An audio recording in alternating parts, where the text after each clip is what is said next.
So I'd like to know, why is it necessary to have conferences like these? Well, I think ideas and the exchange of ideas are essential in any human enterprise, and they're very important in business because in these rapidly changing times, I think it's very important to hear what other people are doing, to get stimulated by their thoughts. And in this case in particular, where there is a working relationship between a government, which obviously looks at the world through its own lenses, and a business which operates by different disciplines, to come together and first of all hear each other out and get to understand what the problems and the challenges are and where one can cooperate to make things better. Okay. What are the problems, main challenges the industry is facing? Well, I think right now they basically fall into two categories. One is cyclical and the other is structural. The cyclical ones is that after a period of very, very rapid expansion,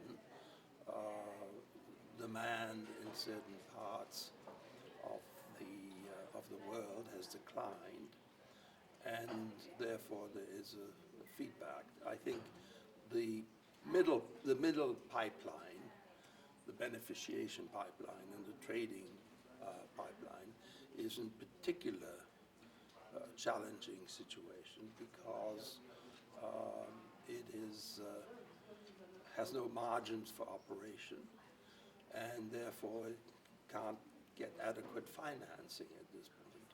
So that's the cyclical one. The structural ones, I think, fall in many areas. The first one is synthetic diamonds that are coming, that are going to have to find their place, hopefully in a differentiated category. And the other one is that diamonds are valuable, portable material, which sometimes is being abused by people who are looking for ways of bypassing the financial system. And so there is a security concept there, which I think the industry has to learn to live with. Are these changes also inherent or affecting Namibia, or does Namibia have slightly different change? No, they affect Namibia because diamonds are an important source of both revenue and employment, and as such, it has an impact.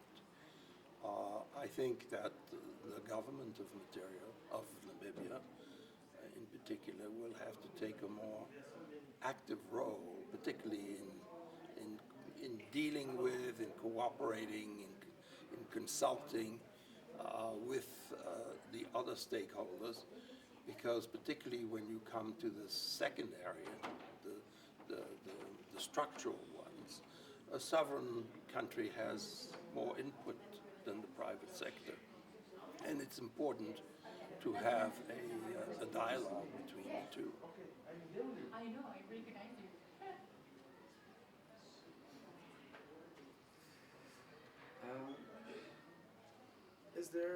What are your thoughts on having Namibia is hosting the conference? I think it's an excellent idea. I think Namibia is one of the major producers. Certainly, Namibian diamond production is of good quality, has a somewhat unique position, and I think Namibia is one of the more important producers, and I think there should also be a dialogue between producing countries, sovereign to sovereign, on the subject of diamonds, particularly in the in meeting some of the structural problems. Are there any specific outcomes do you have in mind which you think the conference might end up adopting, or? Well, I think, let's put it this way, I don't think these things are designed for a particular outcome, and having a communique is meaningless. I think the benefits of these things are in two areas. One is you hear new viewpoints, you have a viewpoint that's being heard, and then on the sidelines you have the networking, people who come up to you and you come up to people, and in addition to the formal sessions, there's an opportunity to exchange views and get to know people and renew acquaintances. Okay. Brings me to my last question. What do you think about the organization and the conference thus far? I thought it was excellent. It was well executed. It certainly brought together some very notable leaders, and I think it was well done. And certainly the participants, the comfort and the ease with which they participated was excellent. Thank you very much. Thank you.